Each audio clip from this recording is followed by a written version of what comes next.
সেটা হলো ইসলাম ধর্ম মানতে হবে। ইন্নাদ দীনা ইনদাল্লাহিল ইসলাম, ইসলাম ধর্ম মেনে নাও।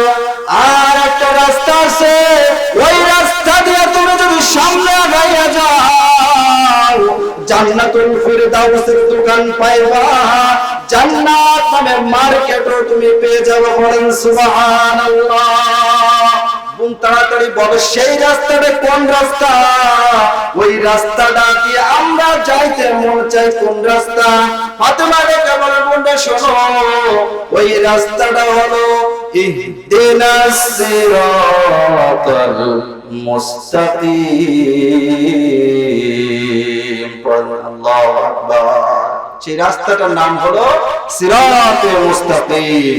তাহলে আমরা রাস্তাতে চলে যাই না, বলে শুধু রাস্তাতে গেলেই হবে না। রাস্তাতে যাইতে গেলে তোমাকে, এই রাস্তাতে যাইতে গেলে তোমার আইডি কার্ড প্রয়োজন। এই আইডি কার্ড নামক জিনিসটা তোমার মধ্যে থাকলে তুমি অবশ্যই জান্নাতে যাইবা। বন্ধু, কোন আইডি কার্ডটা বলে দাও? আইডি কার্ডটা হলো আল কোরআন। সুবহানাল্লাহ। আইডি কার্ড হলো আল কোরআন। আল কোরআনকে যদি তুমি মেনে নাও তাহলে জান্নাতে যাইবা। শর্ত আরেকটা আছে বন্ধু, আইডি কার্ডের মধ্যে গোপন কিছু নাম্বার আছে। কথা বলেন ঠিক না বেটি? আইডি কার্ডের ভিতরে নাম্বার আছে। বলে বোন, সেই নাম্বারটা কি? সেই নাম্বারটা একটু তাড়াতাড়ি করে বলে দাও, এদিকে সময় চলে যায়, নামাজের টাইম হয়ে যায়।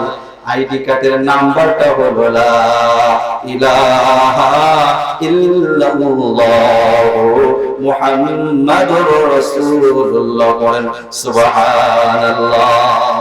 এই আইডি কার্ডের পিন নাম্বারটা যদি সঠিকভাবে নিয়ন্ত্রণ করতে পারো, আমার বাপ যে দাওয়াত দেয় লা ইলাহা ইল্লাল্লাহ, এক আল্লাহকে বিশ্বাস করো, মুহাম্মদ সাল্লাল্লাহু আলাইহি ওয়াসাল্লামকে শেষ নবী বলে মেনে নাও, তাহলে অবশ্যই অবশ্যই এরকম আমার মতন জামা তোমাকে আমার আল্লাহ দান করবে। বলেন সুবহানাল্লাহ।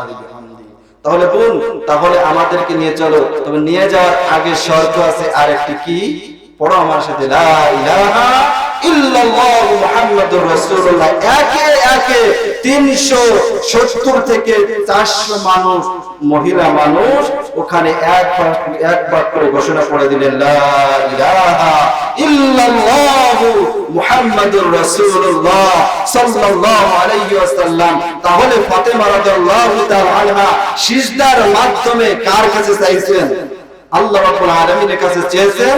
আল্লাহ রাব্বুল আলামিন ফাতেমার ঘরের মধ্যে জান্নাতি পোশাক দিয়া, জান্নাতি সবথেকে দামি লিবাসটা পরাইয়া, দুনিয়ার সকল মানুষের মধ্যে সব থেকে দামি কাপড় পরাইয়া ফাতেমাকে নিয়ে গেলেন ওই বাড়িতে। আর যে জামাটার যে দাম, এই দামটা বলার সময় এখন নেই। একেবারে যে ফাতেমার জামার মধ্যে যে একটি পাথর, ওই পাথর যদি সারা পৃথিবীর এক পাল্লায় রাখা হয়, আর আসমান জমিনের মধ্যে যত জামা, যত নেকি আছে, জান্নাতের একটি পাথরের সমান করতে পারবে না। বলেন সুবহানাল্লাহ বিহামদিহি। তাহলে ফাতেমার গায়ের মধ্যে যে পাথরটা আছে, এই পাথরটার দাম কত? সুবহানাল্লাহ বিহামদিহি। তাহলে যদি আল্লাহ রাব্বুল আলামিনের কাছে আমরা চাই, অবশ্যই অবশ্যই আল্লাহ পাক রব্বুল আলামিন সেটা আমাদেরকে কি করবেন? দান করবেন।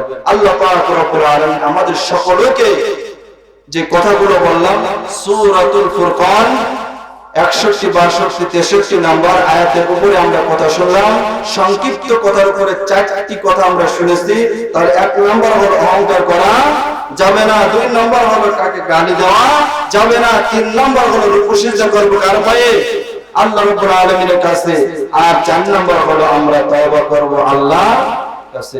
মুমিন ব্যক্তির এই 4টা গুণ যদি অর্জন করতে পারে, আল্লাহ পাক রব্বুল আলামিন